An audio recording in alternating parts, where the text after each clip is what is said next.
எல்லா பேங்க்லேயும் வந்து சர்வீஸ் சார்ஜே வந்து கிடையாது அப்படிங்கிற அதிரடியான அறிவிப்பை வந்து ஆர்பிஐ வந்து இப்போ அனௌன்ஸ் பண்ணியிருக்காங்க. இதை பற்றி இந்த வீடியோவில் நம்ம டீட்டெயிலாக பார்க்க போகிறோம். எந்த ஒரு பேங்காக இருந்தாலுமே சரி, நிதி நிறுவனமாக இருந்தாலுமே சரி, அதனுடைய முழு கண்ட்ரோலையும் பார்த்திங்கன்னா ஆர்பிஐ தான் வந்து நடவடிக்கை பண்ணிகிட்ருக்குறாங்க.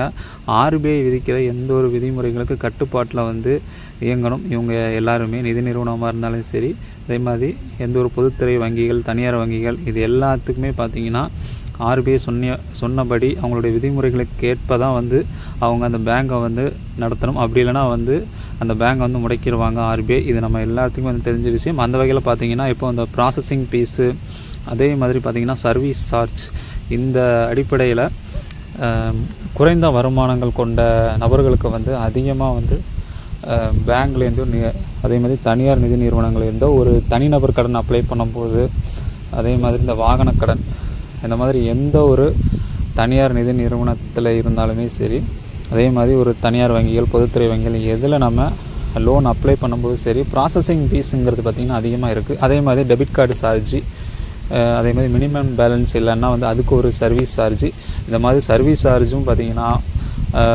அதிகமாக வந்து வசூல் பண்ணுறாங்க எந்த ஒரு பேங்காக இருந்தாலுமே. இதை தடுக்கிறதுக்கு முன்னெச்சரிக்கையாக இப்போ ஆர்பிஐ வந்து அனௌன்ஸ் பண்ண போகிறாங்க.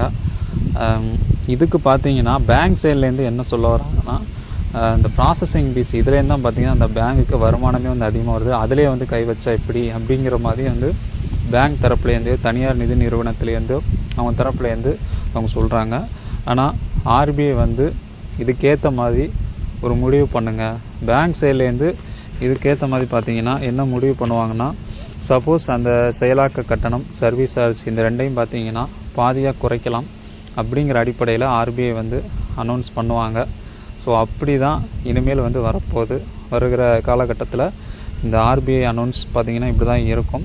செயலாக்க கட்டணம், ப்ராசஸிங் ஃபீஸ், இதில் வந்து அதிகமாக வந்து மக்களுக்கு வந்து பாதகமாக இருக்குது.